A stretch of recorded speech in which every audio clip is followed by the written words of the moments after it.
किताब का नाम है मैं कौन हूं, ओशो के शब्द हैं, और जो ये मैं पढ़ने वाला हूं इसे सुनने के बाद आपको हंसी भी आएगी और आपको कुछ समझ में भी आएगा। ओशो कहते हैं कि एक पागल खाने में कुछ लोग गए। वे वहां के पागलों का अध्ययन करने गए थे। वहां का जो डॉक्टर था वो उन पागलों का अध्ययन करने वाले लोगों को एक एक पागल के संबंध में सारी बातें बतला रहा था। उसकी कथा बतला रहा था, उसके जीवन की दुर्घटना बतला रहा था। पहले ही पागल के पास वे पहुंचे तो उन सबने पूछा, इसे क्या हो गया है? वो आदमी कपड़े की बनाई हुई एक बहुत बड़ी गुड़िया को अपनी छाती से लगाए हुए रो रहा था। डॉक्टर ने बताया, यह आदमी पागल हो गया है। जिस स्त्री को यह प्रेम करता था, जिस युवती को इसने चाहा था कि वो इसकी जीवन संगनी बने, उस युवती ने इनकार कर दिया। वो इससे विवाह करने को राजी नहीं हुई। कि पागल हो गया। और तब से ही ये उसी स्त्री को उसकी गुड़िया बनाकर दिन रात सजाता है, उसी से बातें करता है, रोता है। वे सभी दुखी मन और उदास होकर आगे बढ़े।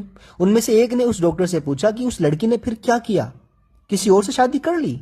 उस डॉक्टर ने कहा कि थोड़ी देर रुको, उस आदमी से भी हम मिलवाते हैं। वे गए दूसरी कोठरी पर। उस डॉक्टर ने कहा, यह वो आदमी है जिससे उस लड़की ने शादी कर ली थी। तो उन्होंने कहा, यह कैसे पागल हो गया?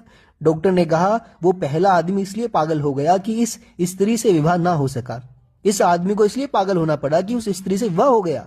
उस स्त्री के साथ रहने का यह परिणाम हुआ कि ये पागल हो गया। मैंने जब ये कहानी सुनी तो मैंने कहा कि ये कहानी बहुत सच है, बड़ी सच है। कुछ लोग संसार के पीछे दौड़कर पागल रहते हैं, कुछ लोग परमात्मा के पीछे दौड़कर पागल हो जाते हैं। कुछ लोग इसलिए पागल रहते हैं कि संसार उन्हें मिल जाता है, और कुछ लोग इसलिए पागल हो जाते हैं कि वे संसार को छोड़ देते हैं। लेकिन दोनों हालातों में एक पागलपन की स्थिति पैदा होती है। दौड़ता हुआ चित्त पागलपन की स्थिति है, ठहरा हुआ चित्त, रुका हुआ चित्त स्वस्थ है।